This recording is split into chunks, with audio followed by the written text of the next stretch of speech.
Hey, what is up guys, it's your man Double D, and we are going to unbox and review the Thermaltake Commander C34 case right here, right now. Stick with us.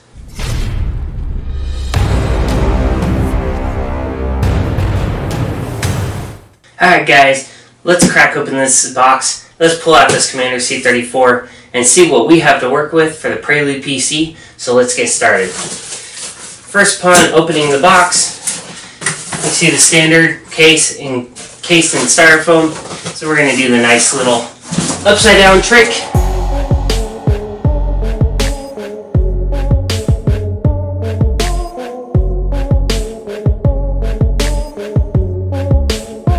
If you do it the right way, it's right here, it's all nice and good, and you have the case, you have the styrofoam pieces, and now let's get this styrofoam off.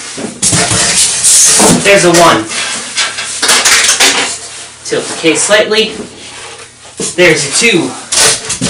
Now, if you happen like I did to leave it where the beveled front, if you don't have a flat surface, this is your chance to go ahead and flip it. But first, before we flip it, we're going to go ahead and take the plastic off the bottom right here, so when we flip it, it's not cut underneath. Just like this. I hear screws and stuff rattling around. And there it is, guys. Tempered glass and all. Touch it all I want because the nice little plastic's on there. Alright, so first impressions, I love this case. The biggest part of this case that I fell in love with was right here. And this right here looks like an H. And as soon as I saw it, I immediately thought of the Honda emblem on their cars and the Honda logo. And I was like, that would be a perfect case to do the Prelude PC mod in. And this is, the Prelude, I was like, I'm always going to mod a case because I really want to do this idea. Let's mod a case to theme after the Prelude. Let's take it to shows. Let's set it up in the trunk with a monitor on the bottom of the trunk, and let's get going. So I'm super excited to work with the C34.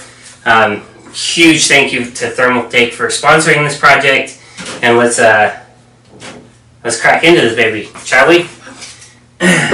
So as you can see in the front here, you have the mesh. You have the H design is what I'm going to refer to, the front bezel. It's very unique. The Commander series, all of them have a very unique front. It is a very budget-friendly case, so that's always good. So on the front, moving to the top, we have a removable dust filter right here. And it's just magnetic strips right here, so it's easy on and off, easy clean, and everything. So that's perfect. On the side here, you have the tempered glass panel, which I believe is an option. Don't quote me on that, but I think you can actually get it with or without it. That's up to you. But don't quote me on that. In the back here, you'll see you have your spot for your I/O panel right here, and your PCIe slots. And you can see it's full ATX compatible, so you have plenty of room. You also have your vertical GPU mount, which we will not be using because we need our GPU in a horizontal position if it's going to work for the mod that we are planning for it. Power supply in the back as normal. Nice removable thumb screws. Any case that doesn't come with a thumb screw, personally, I don't think it's enough quality. And it's definitely not made for your normal enthusiast, PC enthusiast. Like, they made the thumb screws, so it's really easy to get these panels on and off.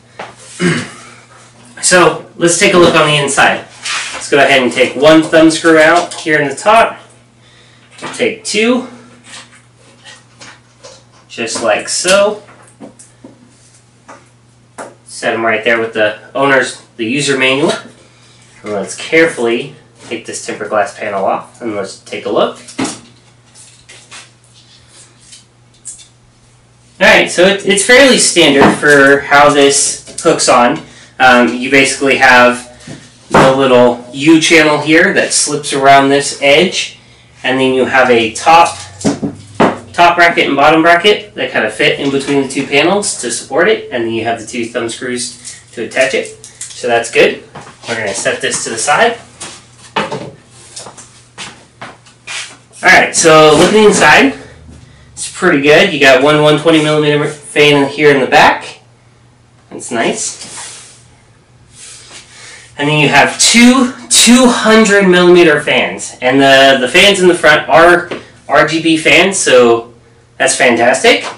Let me turn it so you can actually see real quick. On the inside, you see right here, 1 and 2.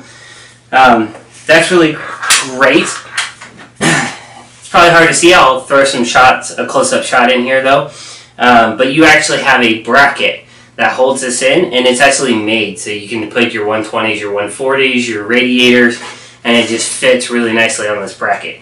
Because you can see right here, you have the 2 fans, and then right here, it kind of divides the space, the fans, and that's where you would have your, smaller 120s and 140s. Which ours will be 120mm fans. We'll have 2 120mm fans in the front because we'll actually be running a 240 radiator. So that's always good. So it looks like the accessory bag or something popped open. Oh, here we go. I got zip ties flying out of the case. Right here we have, it looks like your RGB cables, your fan speed cables, so that's good. You have a bag of miscellaneous screws. We got some fan screws, we have some case screws.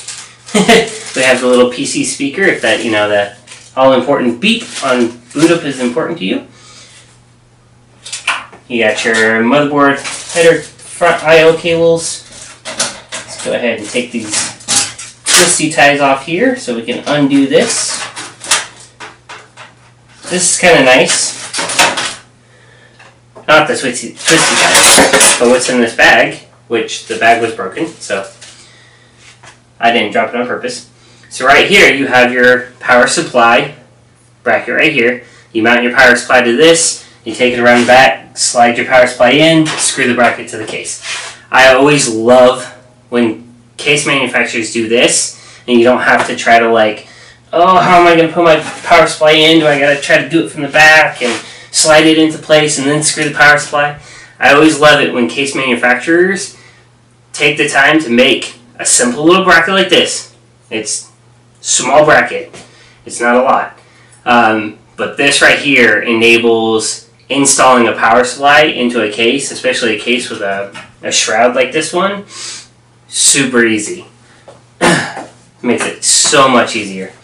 Now granted, if you want to do cable management, you're an enthusiast, you're going to be building it here and there, you're going to be swapping in parts, you want to make it easier on yourself, you go to Amazon, buy yourself some Velcro zip ties, and it'll make your life a hell of a lot easier. Oh man, I need to replace my GPU, and I need a 8-pin power instead of the 6-pin that I had for my old one.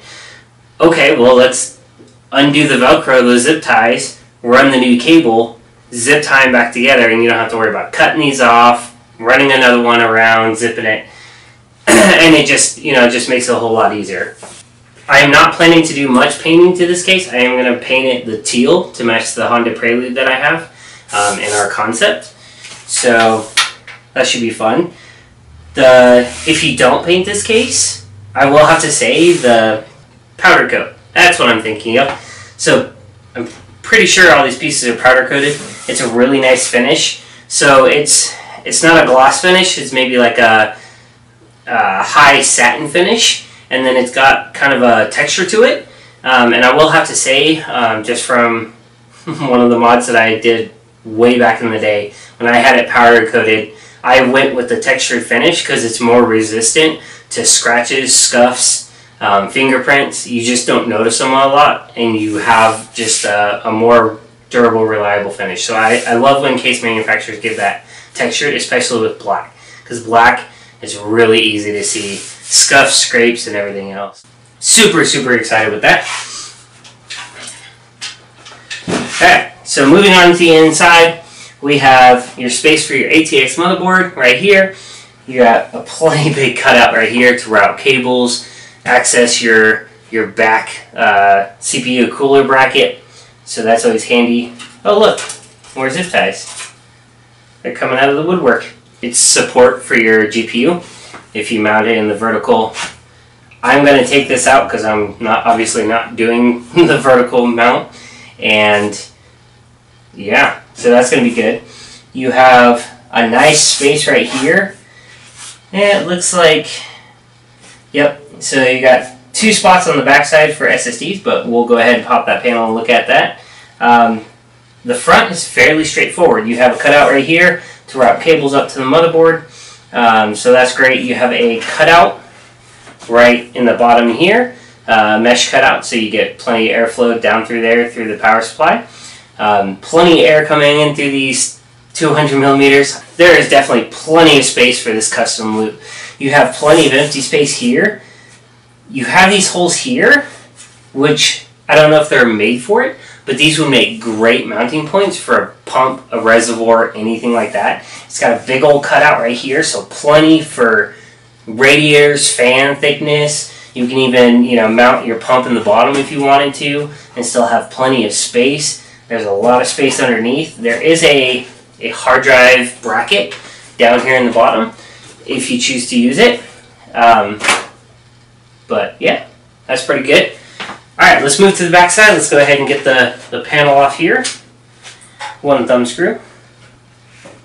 And there's a 2. Let's set them with the other ones.